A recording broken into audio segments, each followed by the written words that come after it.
Greetings, friends. My name is Jessa McLean, and I'm here to provide you with some blueprints of disruption. This weekly podcast is dedicated to amplifying the work of activists, examining power structures, and sharing the success stories from the grassroots. Through these discussions, we hope to provide folks with the tools and the inspiration they need to start to dismantle capitalism, decolonize our spaces, and bring about the political revolution we know we need.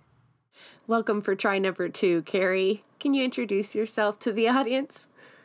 Hello, my name is Carrie Claire Neal. I'm co-chair for the Social Justice Cooperative in Newfoundland, Labrador, calling in from St. John's, Newfoundland, Labrador, also known as Igdamguk.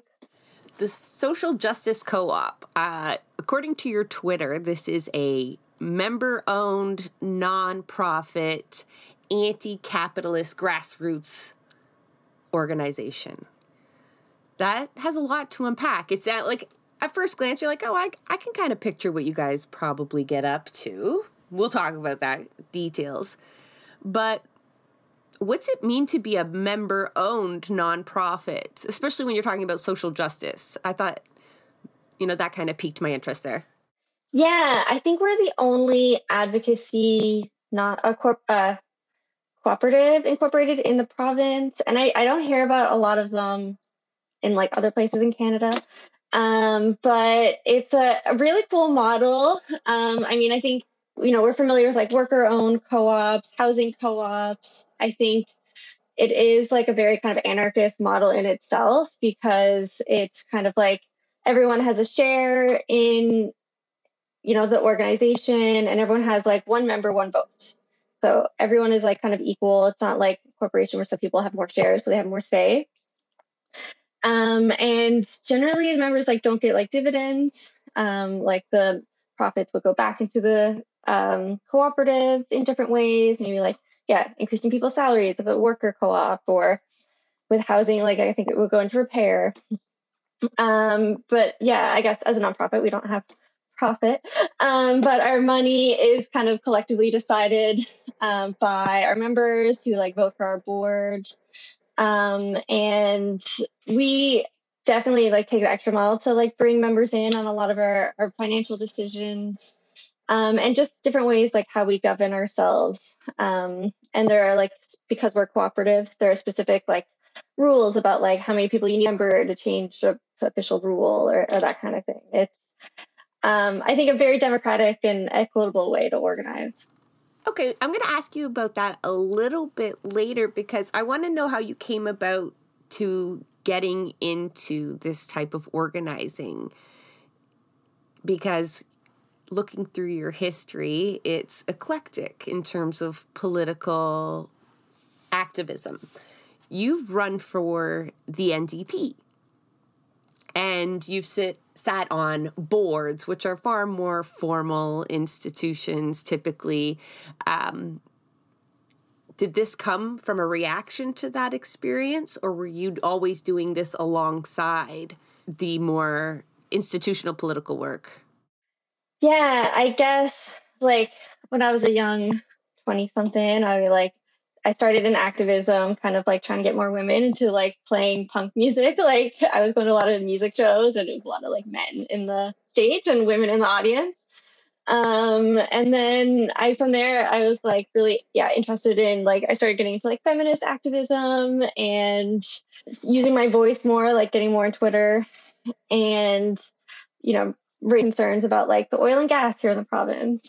And I ended up actually losing a job that I got in a nonprofit that like helped women get into the trade sector because of like tweets I was making about like politicians and the oil and gas industry and like its impact on climate and, corruption and And I was like very public about that. I kind of made this like, it was quite a moment of like, okay, do I like be quiet and just like stop using this and like kind of just like become a career oriented person, or do I go public about like what just happened to me and just like kind of lean into it? And I decided to like lean in.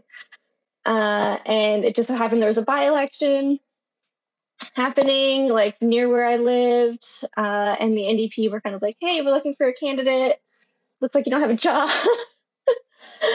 And I was kind of like, I had my tippy toes in there, but I decided to go for it. And I ended up running against two of like the richest men in the province.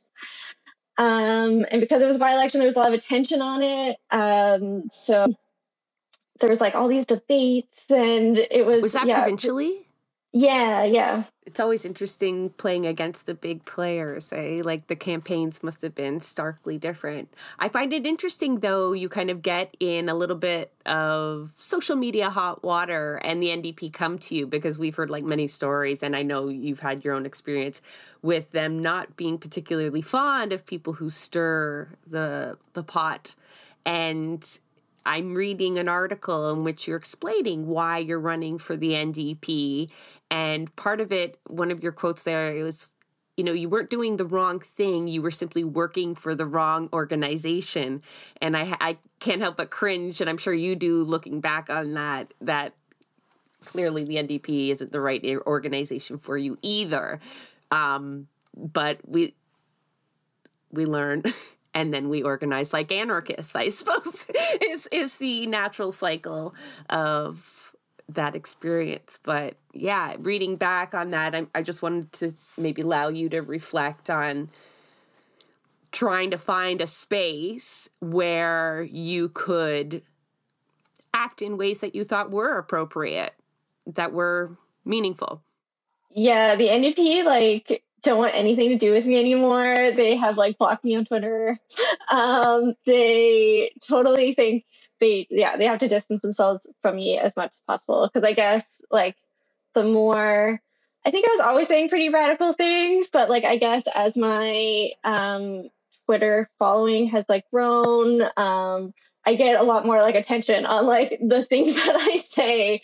So there have been a few things that have kind of like gone viral that don't, liberals don't necessarily like. And, like fuck the police, right? Was one of them. Yeah, exactly.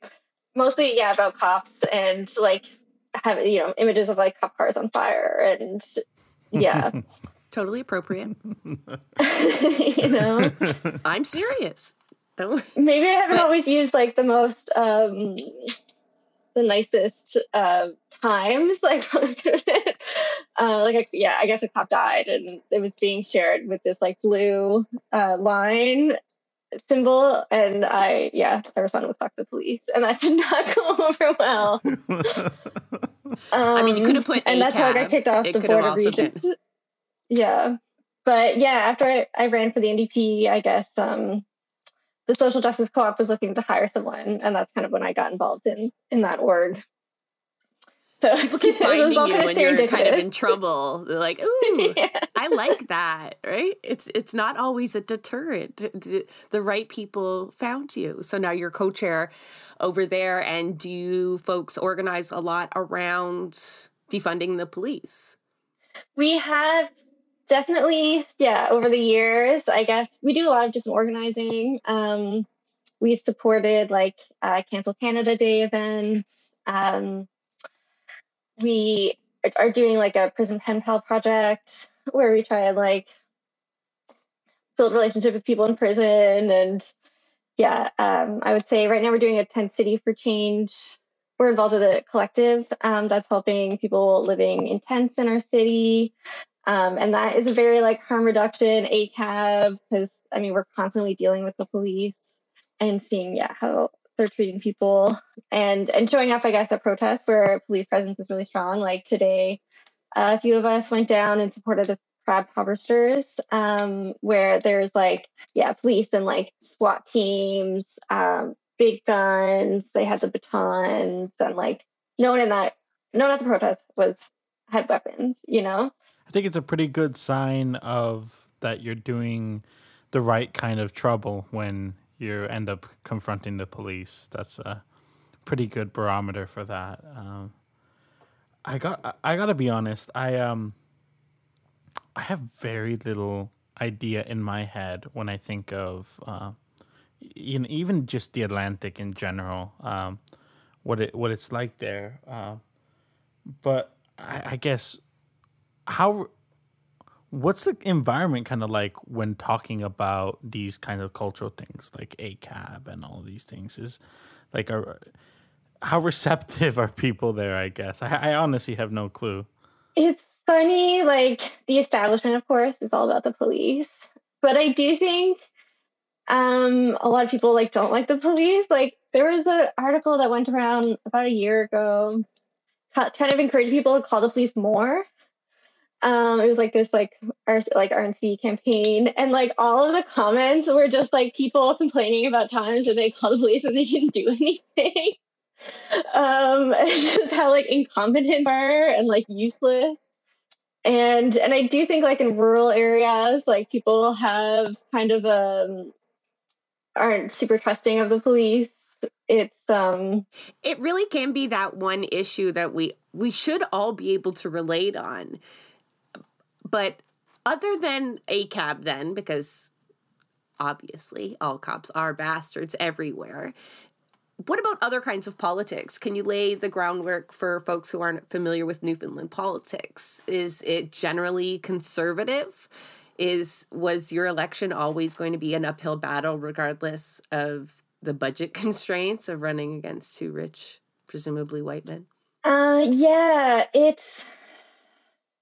I think there's a lot of cronyism here. Like the Liberals, we have Liberals and PCs. Our progressive conservatives are like our two main parties, and it's very much like they're the same party. Whenever one's in power, they do the same thing. So, like tax cuts for the rich, and like a lot of money going to like massive corporations who take them out to fancy dinners. The oil and gas industry is like very important to our province. We have our own offshore oil, but also like a lot of people work over in Alberta. And for a long time, we like hated conservatives federally because like of some stuff that happened under Harper. But we're definitely like, we just elected our first federal conservative in the last election and in a long time. And like people are expecting like more of that is going to happen. St. John's was a stronghold like for NDP for a long time, like federally. And there's a couple seats. Right now we have one provincial seat in the city that's NDP and two in Labrador, which is kind of cool. There's only like 5 seats in Labrador.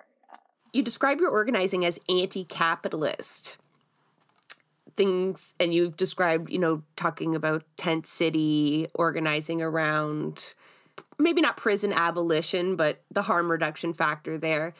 Is that a consensus among your collective? Would you all label yourselves as anti-capitalists? And is that a hard sell in Newfoundland? That's a great question. We do have this like Revolution of Care manifesto that kind of like directly names capitalism as the big kind of that makes us sick and is kind of dividing us, and we need to take care of each other, and have more co-ops and work together. Have different economies that are more thinking about the environment and each other. But we're also trying to be really decentralized, and we do like a lot of different things. Like we advocate for like sidewalk snow clearing, and we're out on the streets supporting Palestine, and we have a book club, and I think we're trying to hopefully bring people in on a lot of issues, and we're not like you have to be anti-capitalist to join, but definitely I think enough people in the space are anti-capitalist generally that I think it opens people up more to the idea that the way that we're organizing this economy around like profit extraction and destroying the environment is like not helpful. Okay, I have a question because we just interviewed someone from an anarchist collective. And one of the staying points with me was the practice of truly listening to everybody's voice and allowing them to take action as they feel comfortable, as they feel is effective, that is meaningful to them. Is that how you came about doing so many things? You probably just named a fraction, because I will link people to your link tree, which is extensive. And, I'm asking you, are you involved in this and that before we started? Activist Film Collection, mutual aid, the Black Mutual Aid Fund, and all the other things that you've already mentioned. So are these kind of visions of all of your members, and you just allow that? Yes, go for it. Book club, sure, start it. Without having to all come to a consensus on each one of these activities, or even requiring the labor of each one of your members. Absolutely. We, kind of consider ourselves like a activist incubator.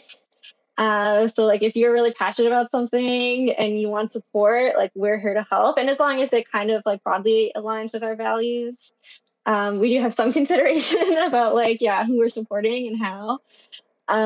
But we kind of believe that capitalism is such a massive, it's in every part of our life. And we need to there are a lot of different ways that we can tear it down. And sometimes we need to think about like really immediate things, getting people food when they're living out in the streets. And then, sometimes we're thinking about really long-term things like climate change and how do we, elect different people, or how do we get people more willing to try direct action in different ways? And how do we just build community where we have enough trust that we could take things a step further? So we also do a lot of like socializing as part of our movement. This kind of sounds like the dream to me. Like this is like what you guys are doing here. It checks off so many boxes of things that we need, And honestly, I wish that more communities had organizations like this, because this kind of sounds quite like the blueprint of the work that needs to be done. I guess because you mentioned like when you joined, it already had been around, right? Can you tell me a bit about like what you've learned of like what were the early days of this like? How did this get started? How did it get off the ground? This was my comic book reference. We need the origin story. Well, thank you. That was very kind. I definitely feel good about kind of, the strategies that we have. It's the SJC has a really interesting history. So it was originally like came from out of Oxfam, like way back in the 60s. People like got second mortgages on their homes and like bought this building, and like we're like, we need to do organizing that I guess connects like what's happening locally with what's happening globally. So we're really interested in making those connections and advocating in the province. And then in the 2000s under Harper, there were some rules around like what Oxfam could do as a charity. Like they couldn't do as much political advocacy. So they like lost some money and like pulled out of Newfoundland. And Oxfam did. Is that what you're saying? Oxfam pulled out because they owned the building and I guess they had staff. So everyone got laid off, and the building was like sold to Oxfam Canada with this idea that they'd have to sell back to it for $1 to like a like-minded organization if they ever like pulled out of the region. So the Social Justice Co-op was formed in like 2010, officially incorporated in 2013 to take over that building and kind of continue that organizing under a new name. And during that negotiation, like the building burned down, tragically.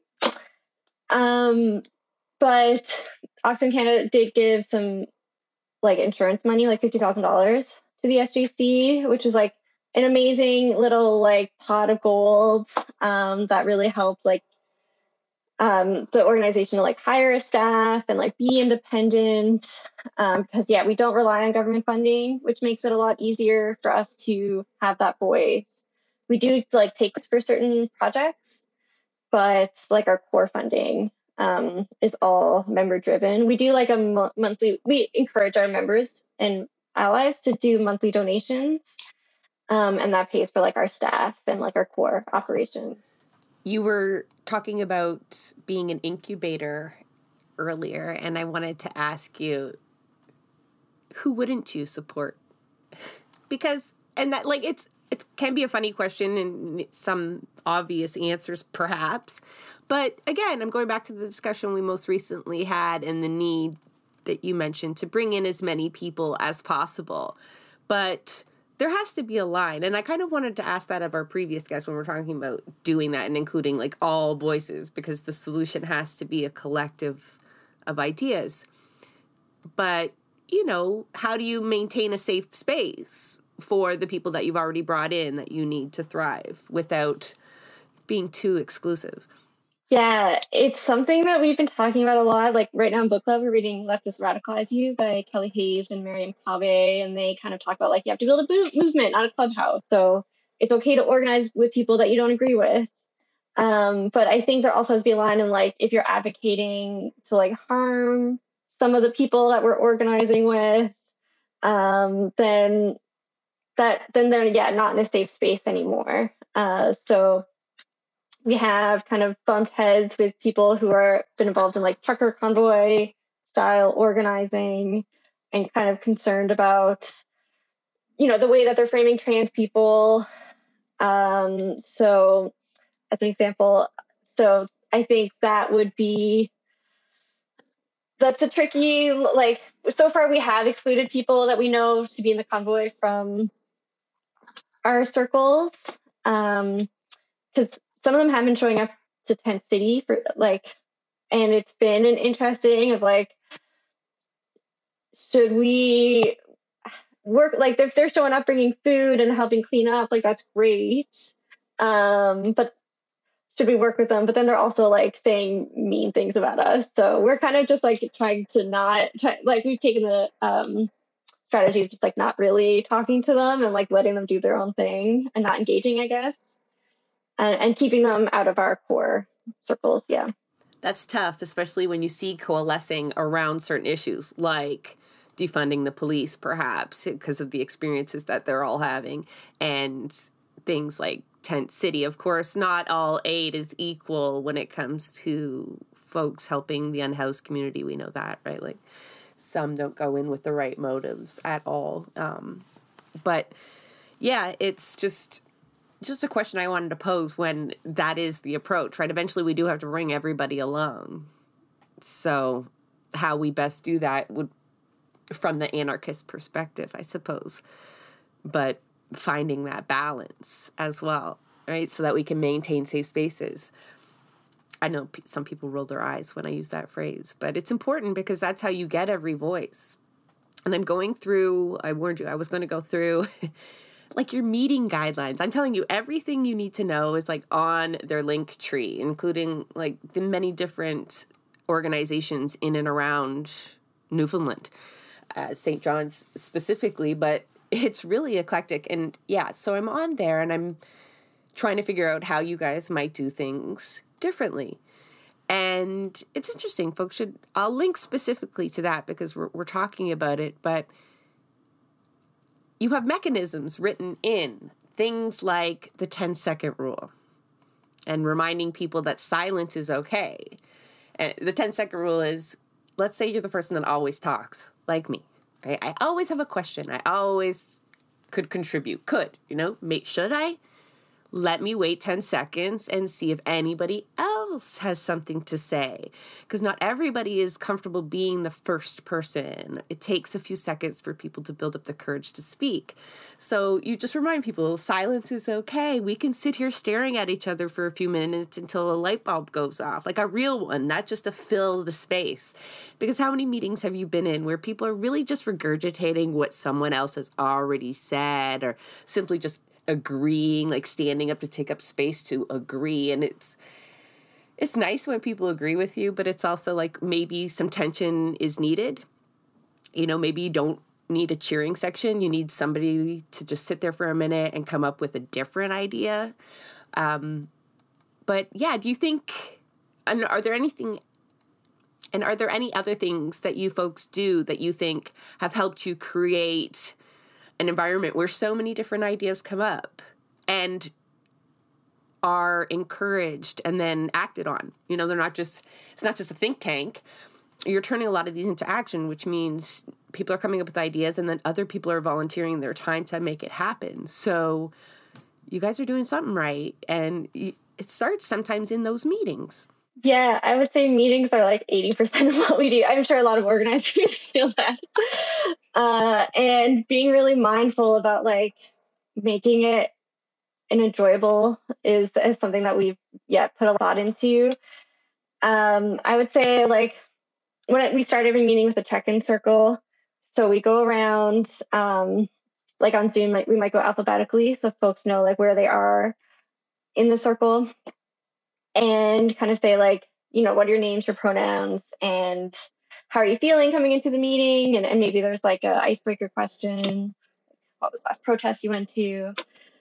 And that some people don't like that. They're like, oh, we're spending all of this time wasted when we could be talking about the action items. And it's like, but that's actually really important to like understanding, like knowing each other, where we're all coming from, how much capacity we have right now to like be involved, and what's bothering them, or like what's on their mind. And we also do like a checkout circle. So at the end, we kind of say like, how did you feel about the meeting? Were there any like actions that you're planning to take on or need some support with? And I think those like relational pieces, I think, are often missed. I went to a meeting like a couple of years ago organized by some union, and they were going to kind of do like a Green New Deal for Newfoundland. It was like a people's deal. I can't remember what it was called, but 60 people in the room and no introductions. Like how can you share ideas if you're not like taking that time to be like, oh, hi, this is me. Like, that's where I'm coming from. I wonder if some of those are even designed to get your input. Yeah. It's something that people forget a lot, is that the importance of building your organizing spaces into communities, right? Like, it's more than about just the business end of things, It's the relationships, the interpersonal relationships.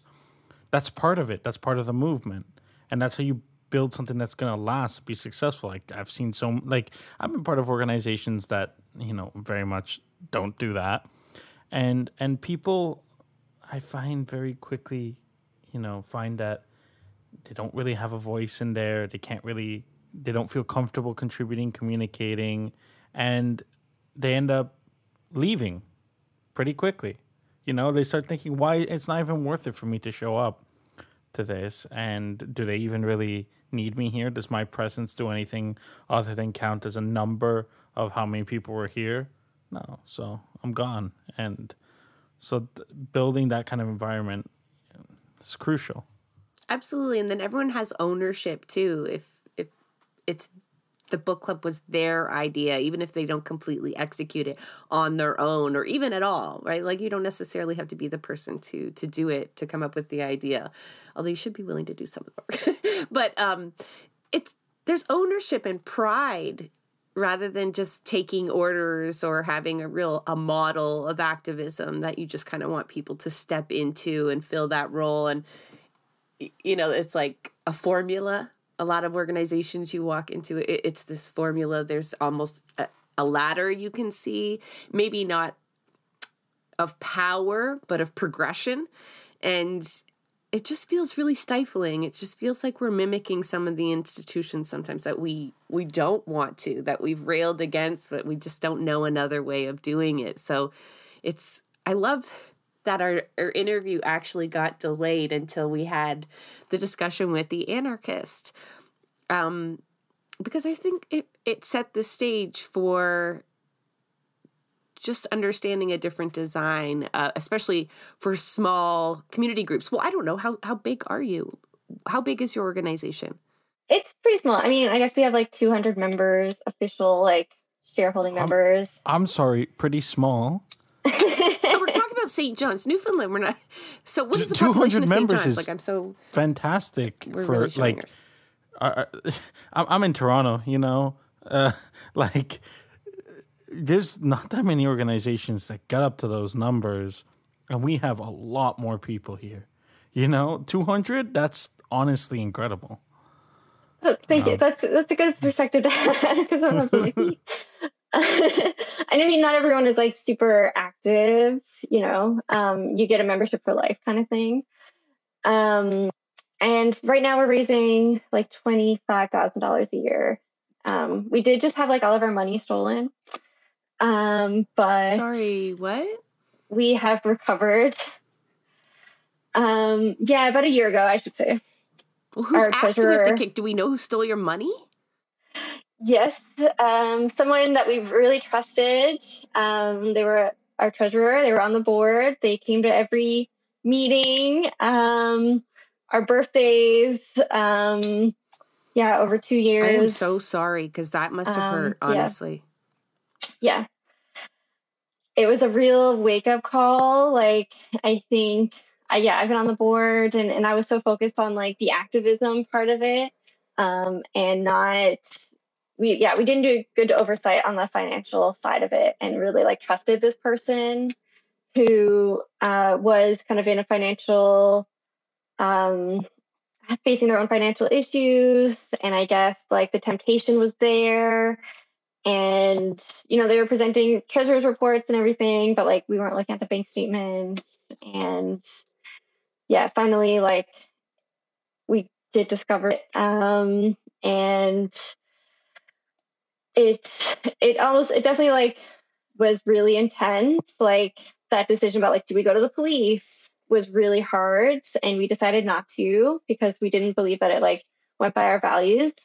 But like a lot of members who maybe haven't been with us for every, defund the police action kind of came out of the woodwork and were like, what do you mean you're not going to the police? I can see that. Yep. Mm-hmm. Yeah. But actually, I think being a cooperative kind of also helped us in that moment because we were able to put forward a plan that our members were able to like give input on and vote on. And I think we like had a series of membership meetings and like we were really transparent. Like we haven't shared everything publicly yet. We are hoping to like put out a fraud investigation report by the summer. But we were really transparent with our members and let them also talk about like, you know, what they thought was going to happen. And thankfully, the ACABers in the group had really strong voices and were really passionate. And we were able to put together a Transformative Justice Committee who are kind of helping us now like through that process. I absolutely love this moment, even though it was the last thing I wanted to hear, because you want to be able to trust anyone that comes forward and is willing to do the work. I'm a real believer in that. But oversight, you know, lesson learned there. But to not go to the police, to practice what you preach, that's so important. And it wasn't that you just didn't go to the police as a matter of principle either. You provided an alternative model for people to follow. Next time, hopefully there's no next time like that. But in their lives, in their conflict resolution, and how they can envision a world without police intervention for everything. So, because I imagine the temptation, we're all raised to like, no, you wronged me, bad guys, call the cops. It's very inherent in how most people are raised. And so, and then when you're personally wronged, we often quite see people, even though they will take the stand of defund the police, they'll call the police or they'll cheer them on as a solution. And, you know, we've talked about that before. That simply just reinforces the ideology that you spend so much time trying to break down. And I don't think there's any truer way to reinforce it than to be that example. Because some people scramble to even envision, like, what is that going to look like? What do we do if we don't call the cops? You just let her go? Like, you know, and there are other ways to kind of work through the problem. Plus, additionally, it's a testament to the strength of your group. That kind of thing can really tear a group apart. You know, the fact that you came out on the other side of it, and you know you're still here, you're still doing the work. That in and of itself says a lot about, you know, the dynamics that have been fostered there. Yeah, definitely. Like when we were going through it, I was like, do we just like, close this, start fresh. And then I was like, you know what? Like, we've already built so much. We're going to have to put in better financial oversight policies and any other thing that we do. Like, we kind of just have to like keep moving. You know, we survived the building burning down. We can survive having all our money stolen. And incredibly, a lot of our monthly donors like did not leave us. And so after just, I think 8 months, we were able to hire back our staff at the same salary. And having staff is so important to our organization. And I just feel so lucky that like it does feel like we're bouncing back, and that people like trusted us to like figure it out and trusted the plan that we put forward. It was like really hard, even on the board. Like, not everyone was ACAB, and you know, people thought like, oh, like it's in the law that you have to go to the police if someone steals from you, and it's like, well, actually, it's not. Like, that is a choice. And we did meet with lawyers, and they were like, you know, you're probably not going to get your money back even if you went that route, and you're going to have to spend like years going through that route. And you know, are we as going to be motivated to do that? Like, are we going to force our members to go through that? Like, no. Like, and thankfully, like, actually in our book club, we were doing a lot of prison abolition reading, and some of our members started a transformative justice working group probably a year before it happened, just to kind of start thinking through like, how do we resolve conflict outside of police.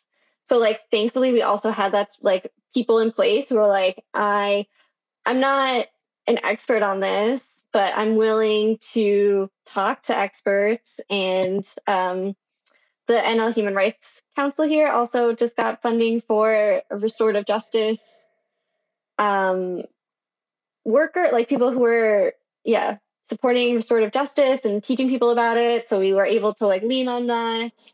And I think having that in place already really made it seem for people like more possible that we could do this without the police. I meant to bring this up earlier, and now we're talking about police again.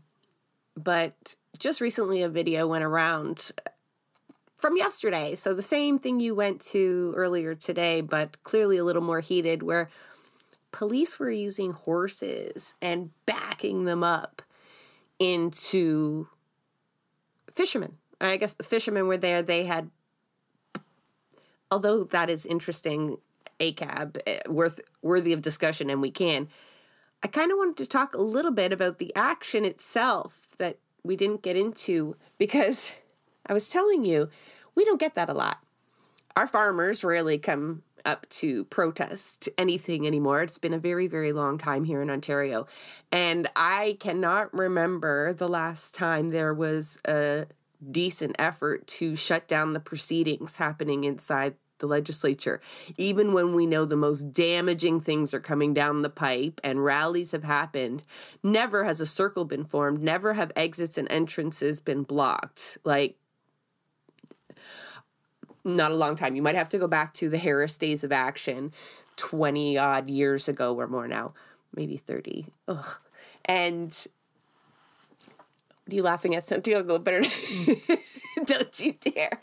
But I thought that was, and I'm not even sure what they're protesting, so I don't know if I support them or not. But and you're down there, you seem to, but besides that, they're trying to stop the budget from happening, right? There's something in the budget that they're not happy about, and they are stopping the politicians from physically getting in the building so that they can't pass the budget.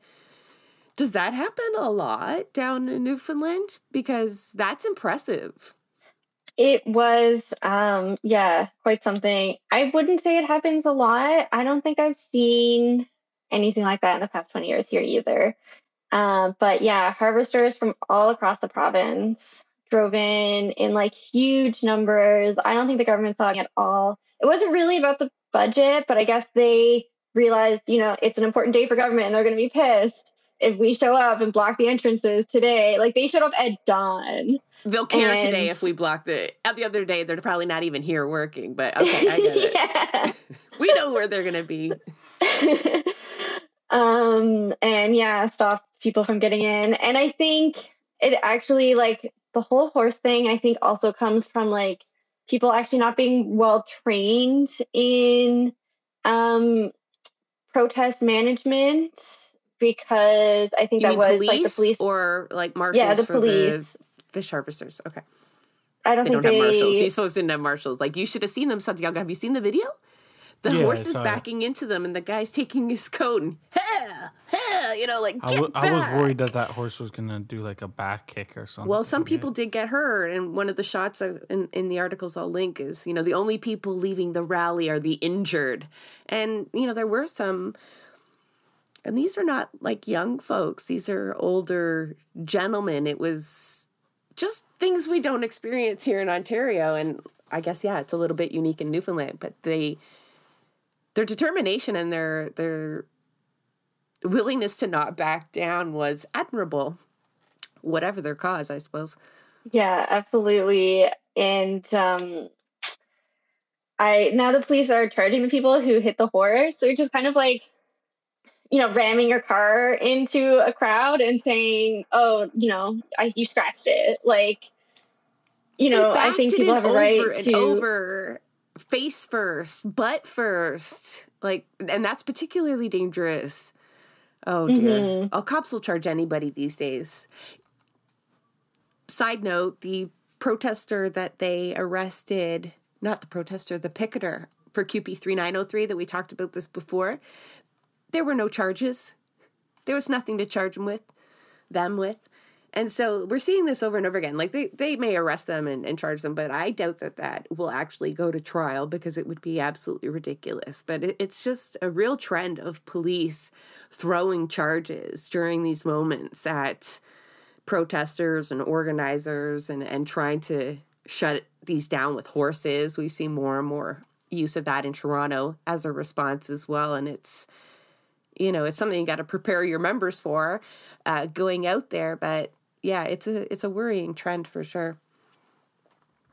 Other than fish harvesters shutting down the Confederate building, is there any other unique factors you think to organizing in Newfoundland, perhaps, other than the obscene level of snow you guys get?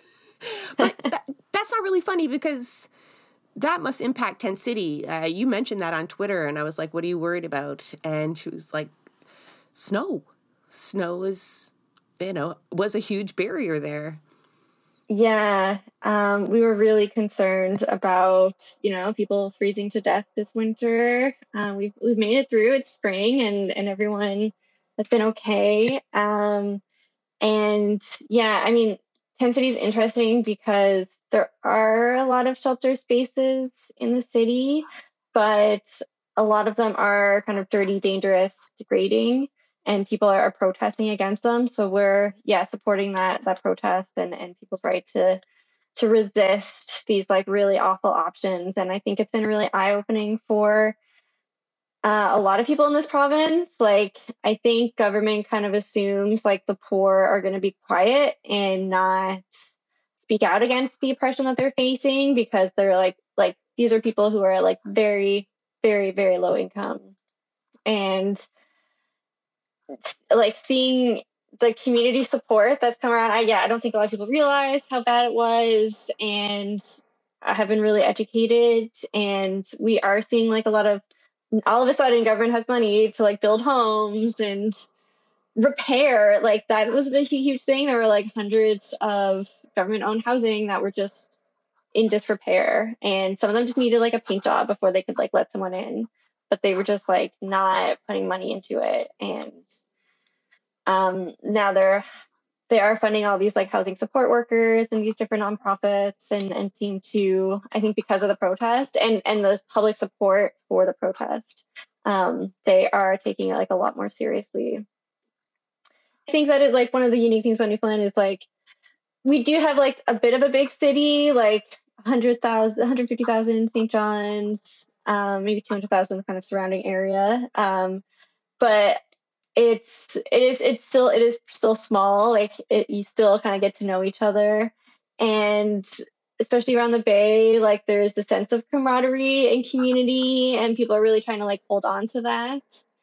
And so I think people are willing to support each other. Like we are getting that like Alberta influence of like especially young men are like going out and like making a lot of money and like I don't need anyone else. I can just take care of myself. But I think generally where we've been, especially like a poor province too for a long time, like people are more willing to like look out for each other. And so that is definitely like something that we're trying to like foster and support. One question I have is, how is it that, how do people stay informed in Newfoundland? Like, how do people know about like the issues that are affecting their community and stuff like that? Because I imagine it's quite different. And do you guys like have a role in that? I guess this was part of the question. Yeah. I mean, I'm like a Twitter addict, but I know like the majority of people are not on Twitter. We have like CBC, but there's also NTV here, which is like our news station, privately run, like pretty corporate. There's and they also do like they show like Survivor, but they have their own like news program. And then we also have VOCM, which was started by like super rich people in St. John's, but it stands for Voice of the Common Man. And that is like a radio station that a lot of people listen. And in the morning, they have this thing called Open Line, and people like can call in and talk about like issues that they're facing. And that I would say like a lot of people like around the Bay, a lot of like the older generation, listen to that a lot. That's like the and I'm like scared show. to call in. I don't know. Yeah, you gotta call in Open Line. You've it's never like called 9 in? to 12. I have. The host is like hardcore. He will not put up your bullshit. I should call it more. And do they pay much attention to your efforts, your organizing efforts? Does that tend to get coverage? Sometimes I would say like 10 City is getting a lot of coverage. And like when I sing about St. John's, it's like if there's a protest, like you'll probably get some media attention. Just because like there's not that much news happening. But and like when so when we sent like the letter to our members, someone did leak it to the press. So we're that important that like our theft made the news. But I feel Great. like personally, all these press releases, you need all this coverage on really important issues, and yeah, you end up getting a nice article written with the one memo you wish they hadn't read. Yeah. But it's just hard to get coverage like that, period. So I don't think it's just because there's nothing going on. I think you guys are doing something meaningful that is hitting a note with people, and they're forced to cover it. Because, I mean, 200 members and a population of like 200K? What? Because you're like, it's not small. Yes, it is, Carrie. I'm sorry. This is where my Toronto center of the universe, like we come from a really big city. That is small. So like what you're doing, it's big. You undersell yourself a lot. Like you're telling us a lot. You're bragging to a degree, but I think you're underselling the impact that you're having there. Not just you, the organization, but yeah, let me just look through my notes and see if there's anything else I wanted to ask about. Well, actually, you know what? Let's just ask Carrie. I mean, do you have anything that, like, what do you want to, what do you want to share with us that we wouldn't even know to ask, I guess? Yeah, I guess one thing I need to tell everyone about the theft because I'm just like, it was the most horrible thing that's ever happened to me. I hope it never happens to anyone else. One of my big takeaways was like, we want to be kind to each other in organizing. Like we need to be like so grateful that other people are showing up to this space.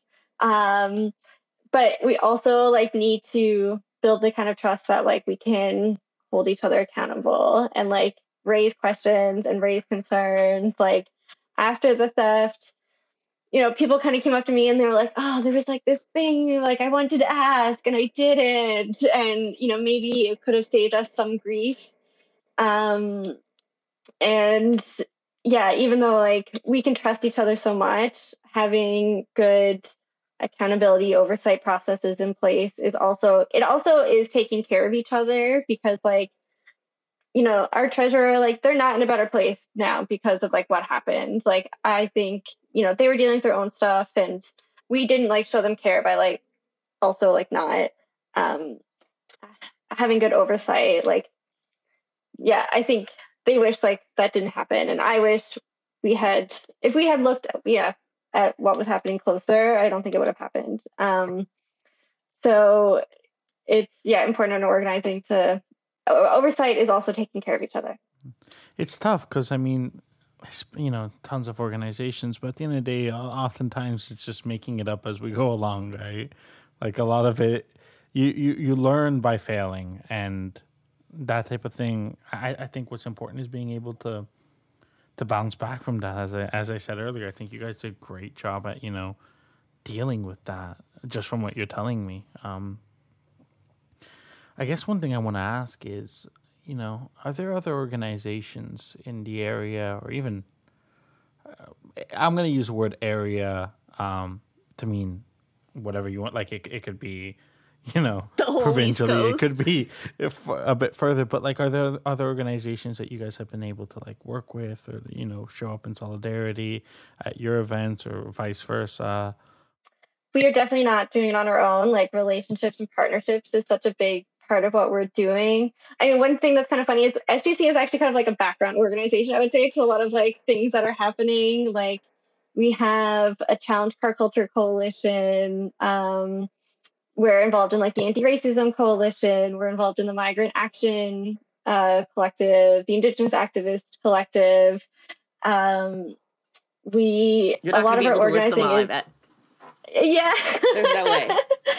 there's Fridays for Futures, St. John's, like there's a lot of stuff happening, and we're kind of trying to keep an eye on it and like, show up for them, and like, oh, how do we share your message? Or like right now, the Palestine Solidarity YYT, like we're kind of amplifying what they're doing. Versus we wouldn't say like we're organizing it, but we're trying to support that. And try to be where the people are is our motto, I guess. I love that. Yeah, because it's important not to double up on the work. Like, you can recognize that there's areas where there needs to be advocacy or mutual aid, but you can almost always bet there is a kernel of that work already being done, that with just a little bit more resources, attention, whatever they need, you can grow that rather than duplicating and then occasionally working together on some like-minded issue. I think this level of organizing is critical. There's probably a few organizations, I think, in Toronto that sort of fit the bill. The Workers' Action Center, OPIRG, do similar things where they're trying to provide resources, and the incubator, I think that's just a great analogy for it. I really appreciate folks doing that, because you don't always get it's not always glorious work, right? Doing the background work, and it can be hectic. So many moving parts. There is a question I did want to ask about all these moving parts and coalitions to be a part of. You only have infinite amount of resources. We wish. You have a finite amount of resources. I mean, you guys are impressive in your fundraising, but still, like that's limited. And quite often, even though you'll sit in a meeting and everyone will have great ideas, sometimes what forces the sifting through ideas rather than allowing all of them to flourish is trying to find the one that we can afford, the one we have people to volunteer for. And so sometimes really good ideas fall by the wayside just from lack of resources. How do you keep saying yes to all the different ideas and still being able to sustain yourself as an organization? Yeah, it is challenging. We have one staff who works 20 hours a week, and kind of we try to use the motto of like, if there's a volunteer who's willing to kind of take it on, and we're there to support them and hopefully connect them with other people, like we'll do that. But we don't really initiate anything ourselves. So, if a volunteer says like, I can't organize, like, for example, I was leading a food sovereignty action team and I wasn't able to keep it on anymore. And, we did all this work, and people did come to meetings, but if I stepped down, there was no other volunteer who was like kind of willing to like keep hosting those meetings and hosting events. So we decided like to just kind of let it go back to the wayside. And, we have that information on our website. Like the work we did, I think, still matters. We still brought people together to talk about issues that we cared about. But sometimes, you kind of have to like let things go, and then there's space for new things. And we really, try to like, one of the things we've talked about lately, that we learned from Mutual Aid by Dean Spade was like the concept of like no masters, no flakes. So it doesn't always work, but the idea, like, we're not here to tell you what to do. Like, we're here to like try and bring you together, and then like, yeah, hopefully someone will take something on and with the support of others. But ideally, if you're going to take something on, like, you're going to commit to it, because it kind of just like lets us all down if you flake out. So that's, something we've been trying to practice a little. But even myself, I want to be involved in so many things, and it's so hard to know where to put your energy. Personally, right now, I'm trying to put my energy in like direct action. Like, I want to up the ante. So like, if we're blocking an entrance, like, I'm showing up. And like, trying to figure out where I fit in the movement. It's tough. There's always so many things there's so many things that need attention, that need people doing the work, and even when you're doing so much, it always feels like, but like, I can do a bit more. I can take on this one more thing. I can do this one more thing, and then you try and then you burn out, and we've been there. So I definitely know how that goes. But every little bit matters here, and this sounds like I can think of so many communities in Ontario, for example, that are similar size to like St. John's, for example, that don't have anything like this. Sudbury, Thunder Bay, Sault Ste. Marie, Windsor. There's plenty of places that like this model needs to be repeated in. So honestly, like, I almost feel like we should bring you back sometime to talk about this, because I really it checks off like everything that I appreciate. So I don't have much more to say, sorry. But yeah, Jessa? I love when you're in this mood, though, Santiago. Every time we do a Blueprints, it's a totally different feel when we get out of the studio.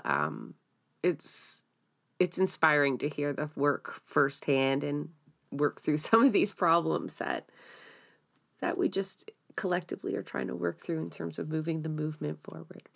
But just thank you, Carrie. Thank you for coming on and for persevering through all our technical difficulties and rescheduling. I appreciate that, and I even more so appreciate the work that you do. Your firebrand is appreciated over here. And all the work that's being done out in St. John's, Newfoundland. Thank you very much. Oh, thank you for all your kind words.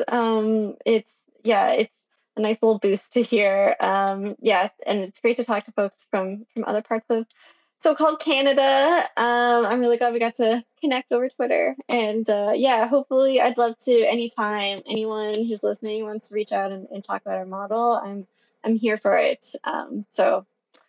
Thank you for the opportunity. I really appreciate it. That is a wrap on another episode of Blueprints of Disruption. Thank you for joining us. Also, a very big thank you to the producer of our show, Santiago Halu Quintero. Blueprints of Disruption is an independent production operated cooperatively. You can follow us on Twitter at BP of Disruption.